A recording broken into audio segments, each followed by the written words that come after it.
My name is Margot. I'm 29 years old. And last Thanksgiving, I sat at my mother's dining table and watched 30 years of being invisible collapse into a single moment that changed everything.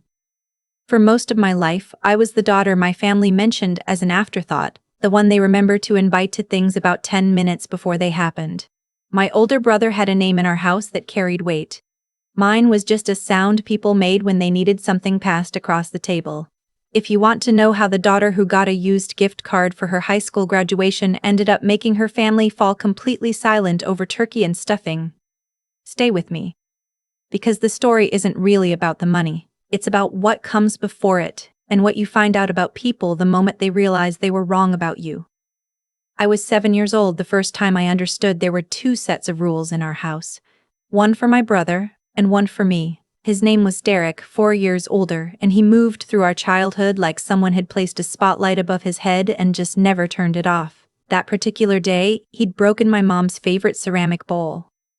The blue one with the little painted fish around the rim that she kept on the kitchen windowsill. He'd been throwing a baseball in the house despite being told about 30 separate times not to. The ball caught the bowl on its way down and it shattered across the tile floor. I watched the whole thing from the hallway. My mom came in, saw the pieces, looked at Derek, and said, "Boys will be boys." She swept it up herself. Didn't raise her voice once. 3 weeks later, I accidentally left the back door open during a rainstorm. Water got on the welcome mat. My mom grounded me for a week. I didn't say anything. I was 7. I didn't have the vocabulary for what was happening. I just stored it. Derek was the kind of kid adults loved to believe in. He played varsity soccer by sophomore year, got decent grades without trying hard, had this easy confidence that made teachers like him before he even opened his mouth. My dad coached his youth league games on weekends and spent Sunday evenings talking about Derek's potential over dinner, like the rest of us weren't sitting right there. My dad wasn't a cruel man. He was just someone who put his energy where he thought it would matter most. And he had decided, for reasons I still don't fully understand, that Derek was where it would matter most. My mom was sharper about it, more deliberate. She didn't just follow my dad's lead. She had her own investment in my brother that ran deeper than I could see at 7, or 12, or even 17. She tracked his achievements like a stockbroker watches a portfolio. His grades, his friends, his scholarship prospects, the internship he applied to junior year of high school. She built her identity around his potential the way some people build it around their careers. I wasn't in that portfolio. I was more like a small savings account she'd opened and then mostly forgotten about. By the time I was in middle school, I'd learned to stop expecting things. I stopped saving drawings to show my mom because she'd look at them for about 4 seconds before asking if Derek had eaten yet. I stopped bringing home A's because the one time I laid a test on the counter she said, "That's great, honey," and then called my brother's coach to reschedule a practice. I stopped asking for anything that cost money above about $20, because the answer was always, "We'll see," and "we'll see." Always meant no. Derek's senior year, my parents threw him a graduation party that took over our entire backyard. They rented a tent. There were catered trays of food, a DJ, string lights, relatives who flew in from out of state. My mom spent 2 weeks planning it and posted a slideshow of photos to Facebook with the caption, "So proud of this young man." My graduation, 2 years later, was a dinner at Applebee's. Me, my parents, Derek, who showed up 30 minutes late because he had plans, and my grandmother, who spent most of the meal talking about her knee surgery. My gift was a Visa gift card with $60 on it. My mom had already used about $12 of it on something she'd needed. She mentioned that casually, like it was funny. I wasn't angry. I had already accepted the shape of things. What I was, instead, was very quietly determined. I got into NC State for biomedical engineering on a partial merit scholarship. When the acceptance letter came, I read it in my car in the school parking lot and cried in a way that had nothing to do with sadness. My mom's reaction at home was a smile and a quick hug, and then asking what I wanted for dinner. When Derek had gotten into his school 3 years earlier, she'd put a banner on the front of the house. I moved into a dorm with a roommate who became my closest friend in those years. A girl named Felicity. from rural Tennessee who thought everything about the city was either incredible or horrifying. Sometimes both at once. We kept each other sane. We ate dining hall pasta at 11 at night and complained about our lab partners and talked about what we actually wanted our lives to look like. I worked 2 part-time jobs through most of undergrad. Coffee shop mornings, campus library evenings. I kept a spreadsheet of every dollar I earned and every dollar I spent. I had 1 pair of good sneakers that I resoled twice because replacing them would have sent me back a paycheck. Felicity would tease me about it, but she understood. She was doing the same thing with her textbooks. My parents paid for Derek's tuition completely. Not just tuition, his apartment off campus, his groceries, his spring break trip to Cancun junior year, the car they bought him when his old one needed repairs that would have cost less than the new car. I never asked them to do the same for me. I think some part of me knew the answer before I asked, and I wasn't interested in hearing it out loud. What I did instead was study harder than I'd ever studied in my life. I fell in love with medical devices, the engineering behind them, the gap between what technology could do and what actually reached patients. I wrote my senior thesis on a pressure-sensing catheter design that my professor submitted to a regional conference without telling me. When I found out it had been accepted, I was standing in the parking lot of the coffee shop in my apron, reading the email on my phone, and I started shaking so hard I had to sit down on the curb. I called my mom that night. She said, "That's wonderful, sweetie. Is Derek coming home for Easter? I want to know if I should make the lamb or the chicken." I graduated a semester early with honors and moved to Raleigh with nothing but my car, 4 boxes, and a job offer at a small medical device startup that most people hadn't heard of. The salary was not impressive. The work was. I was 22 years old, sleeping on a mattress on the floor of a studio apartment, eating a lot of rice and frozen vegetables, and spending my evenings reading patents and regulatory filings, the way other people watch television. I was building something in my head long before I had the resources to build it in real life. The problem I kept coming back to was simple in the way that the hardest problems always are. Patients with chronic conditions were generating enormous amounts of data from wearable monitors, but the data wasn't talking to the right people at the right time. A diabetic patient's glucose monitor would spike at 2 in the morning, and by the time their doctor saw it at a 9 a.m. appointment a week later, the moment had passed. The connection was broken. I started sketching out a platform in a notebook. Nothing fancy, just a system that could flag critical readings in real time, route them to the right person, and do it in a way that was simple enough for a 65-year-old patient and reliable enough for a hospital to trust. I called it Meridian, mostly because I liked the word. And the domain name was available for $12 a year. I coded the first rough version on weekends. I borrowed time on a friend's server. I convinced 2 people I'd met through work to help me stress-test it in exchange for dinners I cooked at my apartment. It was rough and slow and crashed more than it worked, but the logic held. I submitted it to a small healthcare innovation grant program I'd seen posted on a bulletin board at work. I didn't tell anyone. I just sent in the application on a Tuesday night and went back to my regular job the next morning. 6 weeks later, I received a call from a number I didn't recognize. I almost let it go to voicemail. They offered me $40,000 to develop a working prototype. $40,000. I sat very still in my car for about 5 minutes after that call ended.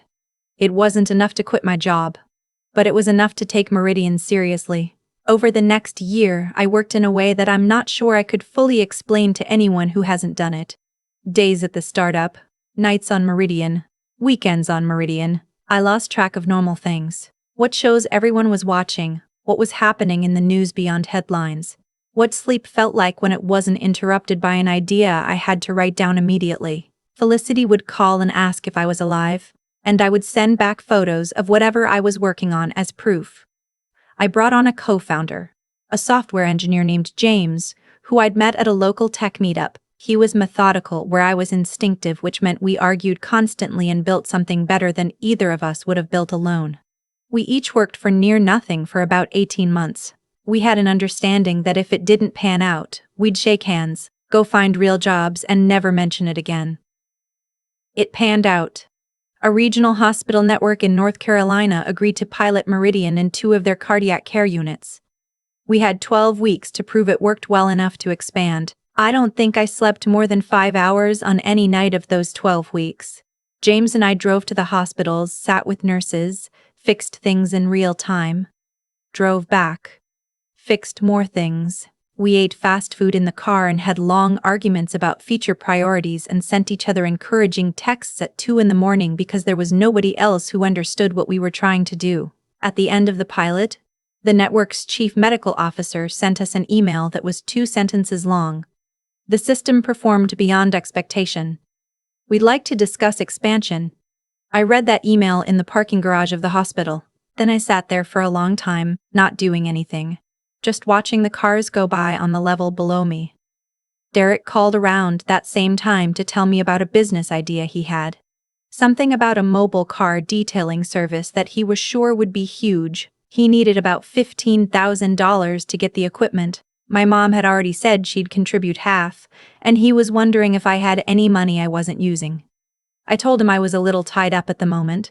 I didn't explain what tied up meant. It had become a habit by then, not explaining myself to them. Every time I'd tried to share anything, the grant, the pilot, the conversations we'd started having with investors, my mom would listen for about 30 seconds and then redirect toward Derek. So I'd stopped trying.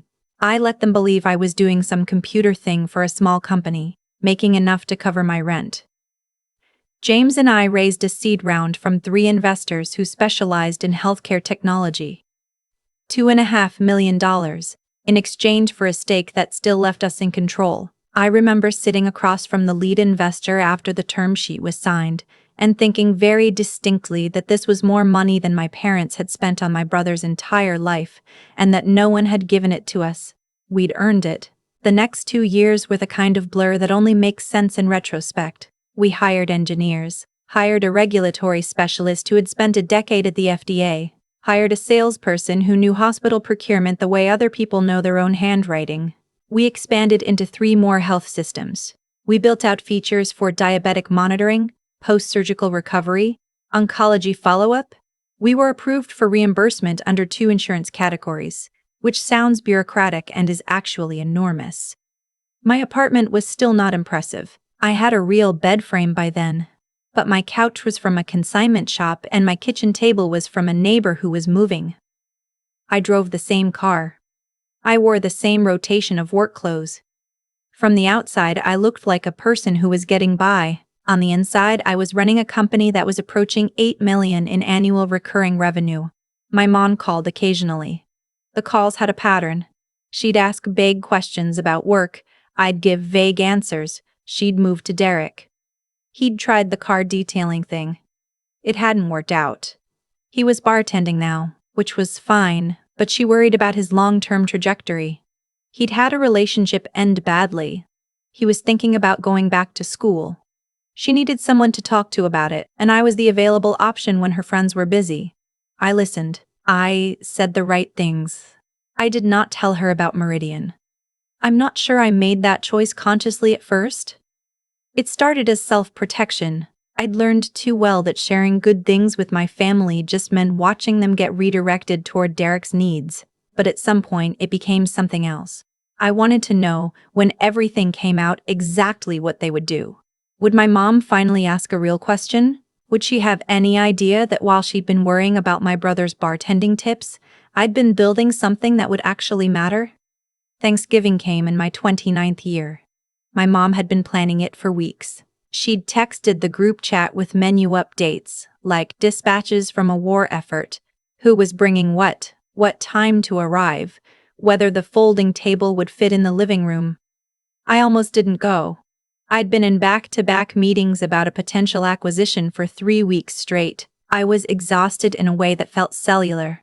But I'd booked the flight home to Greensboro and told myself what my old therapist used to say: go as an observer, not a participant. You're not going back to be the person you were there.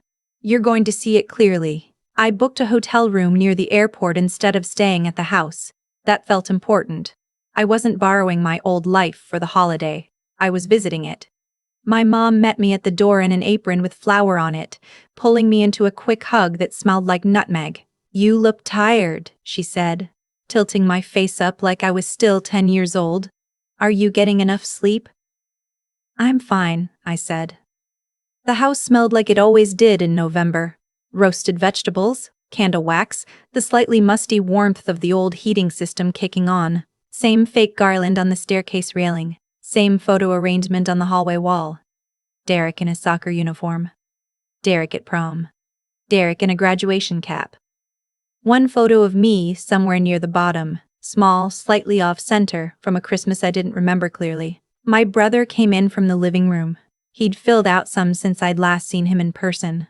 A little broader in the shoulders, hair getting longer on top in a way that seemed deliberate. He gave me a side hug and said, "There she is, our little tech nerd," and then immediately turned back to the football game on television. My dad was at the table reading something on his phone, and he looked up and said, "Good to see you, Margot," in the same tone he'd use with the neighbor he ran into at the hardware store. I helped set the table. I sliced bread. I carried dishes from the kitchen to the dining room while my mom talked to my brother about a conversation he'd had with someone at the bar who supposedly knew someone in commercial real estate. "There might be something there," she said. "You've always had that instinct for people." I could hear how much she wanted him to have a path. We sat down. My dad carved the turkey the way he always had, standing at the head of the table with a ceremonial air. My mom served herself and my brother first, the way she always had without seeming to notice she did it. The conversation went the way it always went. My brother talked about an idea he had for a bar consulting business. He'd seen how the place he worked was being mismanaged, and he thought he could do better. My mom lit up. "That's exactly the kind of thing you're built for," she said. "You've always understood how people work." My dad nodded and said, "Smart, could be very smart." I ate my food and watched them the way my therapist had suggested. Not with bitterness. Not with the old specific ache of being overlooked. Just watching, cataloging, understanding it, finally for what it was, a pattern so deep in them they couldn't see it anymore. They weren't ignoring me to be cruel. They'd just genuinely organized their world around a center that wasn't me, and they couldn't perceive what fell outside of it. My mom turned to me eventually, the way you turn to check on something you left on the stove. "So," she said, "work is still going okay? That healthcare thing?" "The healthcare thing. Yes," I said, "still going." My brother looked over, the casual glance of someone who isn't very interested. "You're still at that same startup?" Something in the air shifted, just slightly. I set my fork down. "Actually," I said, "I'd been meaning to mention. I sold the company."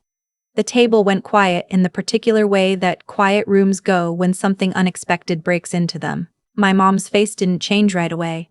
She was still in the motion of lifting her wine glass. My brother recovered first. He laughed, the short, slightly incredulous laugh of someone who isn't quite sure if they heard right. "You sold it? The healthcare software thing?" My mom put her glass down. Her eyes had sharpened. "To who?" Derek said. "A medical technology group out of Boston," I said. "They've been expanding their remote monitoring division. Meridian fit what they were building." Derek made a face that was trying to be neutral and wasn't quite getting there. "Okay, but what are we talking?" He leaned back, spreading his hands. "A couple $100,000? Good payday? Decent." I looked at him steadily. $62 million, I said. My father's fork stopped moving. My mother made a sound that wasn't quite a word. Derek's face went through about 4 expressions in 2 seconds. The first was the laugh. The involuntary ha of someone whose brain hasn't caught up. Then confusion. Then something calculating. Then a kind of blankness that I'd never seen on him before. "That's not," he started. He reached for his phone on the table, which he wasn't supposed to have there, my mom's rule, the one she'd enforced for about 15 years. And he started typing. I watched his eyes move across the screen. I already knew what he was reading because I'd read it too, alone in a hotel room 2 months earlier at midnight. Meridian Health Platform acquired by Northfield Medical Group in $62 million deal. The co-founders will remain with the company through a 2-year transition. He put the phone face down on the table. My mom was staring at me. Her face had gone pale in a way that had nothing to do with the room temperature. She opened her mouth. "Why didn't you tell us?" she said. Her voice was careful in the way that people are careful when they're managing something big. Why would you keep that to yourself? We're your family. I looked at her for a moment, kept my voice even. When I got the innovation grant, I told you. You asked if Derek was coming home for Easter. She shook her head. That's not. When we closed the seed round, I tried to explain what it meant. You told me about Derek's car detailing idea and asked if I had money to contribute to it, Margot. I'm not angry, Mom, I said. And I meant it. I'm really not. I just needed you to understand why I stopped sharing things with you. It wasn't to keep a secret.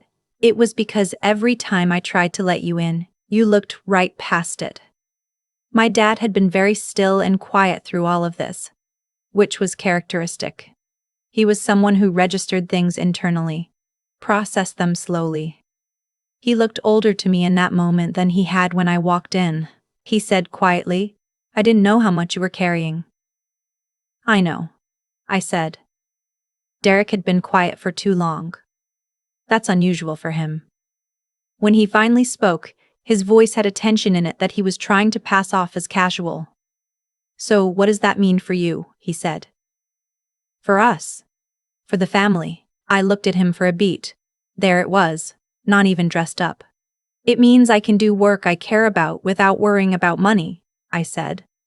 It means the team I built gets taken care of. That's mostly what it means for me. Derek looked at my mom. My mom looked at her plate. The rest of the meal was very quiet. After dinner, while I was helping clear plates, my mother came into the kitchen and stood near me in a way that meant she wanted to say something she hadn't figured out yet. I rinsed a dish and waited. I want you to know that I'm proud of you, she finally said. She sounded like she meant it. She also sounded like she was only just arriving at it. Thank you, I said. She was quiet for another moment. Your brother is going through a hard stretch. You know how he gets in his own way sometimes. I set the dish down. I understood what was coming. She'd been building to it the whole meal without realizing it. Mom, I said gently. I'm not going to fix Derek's problems for him. She looked hurt. I'm not asking you to fix. You're not asking outright, I said. But you're setting it up. And I love him.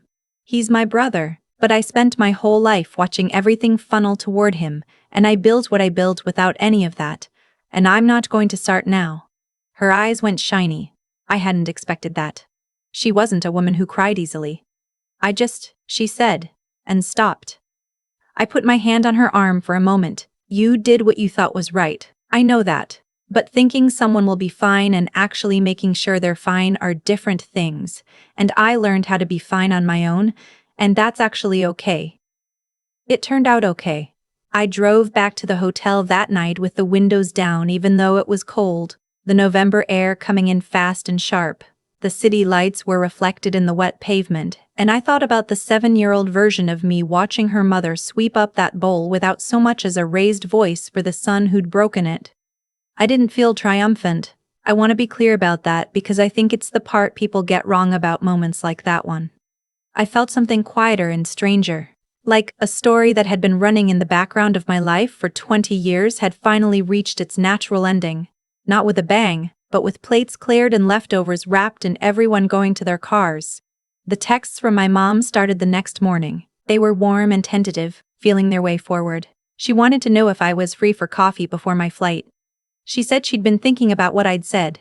She used the word proud again, and this time I believed it wasn't just the shock talking. Derek texted once. It said, I knew you had it in you. Which is not what he'd communicated in any of the preceding years, but I let it stand. I've learned that people rewrite the past quickly when the present surprises them. It's a survival mechanism, and I don't have the energy to argue with survival mechanisms. My dad called. That surprised me most. He's not a phone call person. He's an in-person, and even then he says less than he means. He said, I'm sorry I didn't pay better attention. 6 words, and he'd probably rehearsed them, and they were enough. I sat in the airport with my coffee and my carry-on and thought about what I wanted the next chapter to actually look like. I'd thought about it in the abstract for years, what I'd do when I didn't have to worry, when I had room to breathe. Now the room was real. I started a foundation before the year ended. Small, focused. It funds engineering education for women from low-income households who want to go into medical technology. The field that had changed my life. Made accessible to people who start where I started. Felicity, who now has her own small business in Tennessee, is on the board. James, my Meridian co-founder, serves as the technical advisor. The first cohort of scholarship recipients presented their projects in the spring, and I sat in the audience and felt something I didn't have a word for. Something between pride and recognition. Like seeing younger versions of an idea you once had in a parking lot. I kept Meridian's original code archived on a hard drive in my desk. Not the clean, final version. The ugly, crashing, barely functional first version I'd built on my friend's borrowed server at 23 years old. I look at it sometimes when I need to remember what the beginning felt like. My mom and I have monthly calls now. They're different from what they used to be. She asks real questions. About my work, my plans, what I'm thinking about. I can hear her trying. She still mentions Derek often. He started the bar consulting idea and it seems to be finding some traction, which I'm genuinely glad about. He doesn't need me to save him. He needed to figure that out for himself. And I think somewhere in that Thanksgiving dinner, something cracked open enough for that to become possible. I didn't forgive my family in a grand moment. I didn't have a scene in which I said the words "I forgive you" and watched them understand the weight of what they'd missed. Forgiveness, I found, isn't an event. It's more like a habit you build slowly, choosing not to let the old injury be the loudest thing in the room. It takes practice. I'm still practicing. What I know now is this. The years I spent feeling like the background noise in my own family taught me something that no investment, no private school, no Disneyland trip, and no graduation party ever could have taught me. They taught me that no one is coming to carry you, so you'd better learn to carry yourself. That's not a comforting thing to learn, and it's not a fair thing to learn, and it is, nonetheless, one of the most useful things I know. The dinner tables of your childhood don't determine what you're worth. They just show you, sometimes painfully and clearly, where the work has to come from. It has to come from you. And if you've ever been the one watching from the hallway while someone else got the spotlight, I want you to know that the hallway is not where the story ends. Sometimes it's exactly where it begins. I've thought a lot about what actually happened at that table. Not just the moment itself. Derek's face going blank, my mom's fork hitting the plate, but everything that led there. The cause and effect of 20-something years, finally completing its loop. Here's what I've come to understand. The way people treat you shapes you, but it doesn't have to define you. It can fuel you instead. Every time my mom redirected a conversation I was trying to have. Every time my dad nodded along without really listening. Every time Derek took up space that was never his to take up alone, all of it went somewhere. It didn't disappear. It turned into the late nights coding on a borrowed server. It turned into the discipline of tracking every dollar in a spreadsheet when I had almost nothing. It turned into the particular kind of hunger that only comes from knowing, deep down, that no one is going to hand you a safety net. I'm not saying being overlooked is a gift. I want to be careful about that. It wasn't a gift. It was painful and lonely, and there were years where I genuinely wondered if something was wrong with me, if I was just constitutionally uninteresting, if the invisible feeling was a fact about who I was rather than a story my family had written. That kind of doubt doesn't just evaporate because you eventually succeed. You have to actively work against it. What saved me wasn't resilience in the abstract motivational poster sense. It was smaller than that. It was Felicity staying up with me talking about what we actually wanted, not what we were supposed to want. It was James arguing with me for 3 hours about a feature decision, and both of us being better for it. It was a chief medical officer's 2-sentence email in a parking garage that told me the work was real. People and moments like that. Small, specific, unglamorous. Those are what actually carry you through. Not a mindset. Not a mantra. Real things and real people. What I know about my mother now that I couldn't have articulated at 7 or 12 or even 22 is this. She wasn't trying to break me. She was doing what she understood, putting her energy toward what she believed was most likely to matter. She was wrong about which child that was. She was wrong about what kind of investment actually produces something. But the error wasn't cruelty. It was a failure of imagination. She couldn't see me because she'd stopped looking. And she'd stopped looking because she'd decided she already knew what she would find. That's the part that gets me, still. Not the unfairness of the birthday cakes, or the graduation parties, or the money that flowed one direction for 20 years. Those things stung in the moment, and they shaped me. But they're not where the real loss was. The real loss was her curiosity about me, the questions she never asked, the conversations we never had because she'd concluded, somewhere along the way, that I wasn't the interesting one. I don't say that to wound her. I say it because I think it's the most important thing I learned from all of this, and the thing I try hardest to carry forward. Intelligence without curiosity calcifies. You stop seeing what's actually in front of you, and start seeing only what confirms what you already believe. My mom believed Derek was the one worth watching, so she watched him. She missed 30 years of me. I'm not going to miss the people in front of me. That's the promise I've made to myself, not to my mother, not to Derek, not to anyone else. To myself, pay attention. Ask the real question. Look again, even when you think you already know. That's the whole thing, really. That's what I walked away from that Thanksgiving table knowing.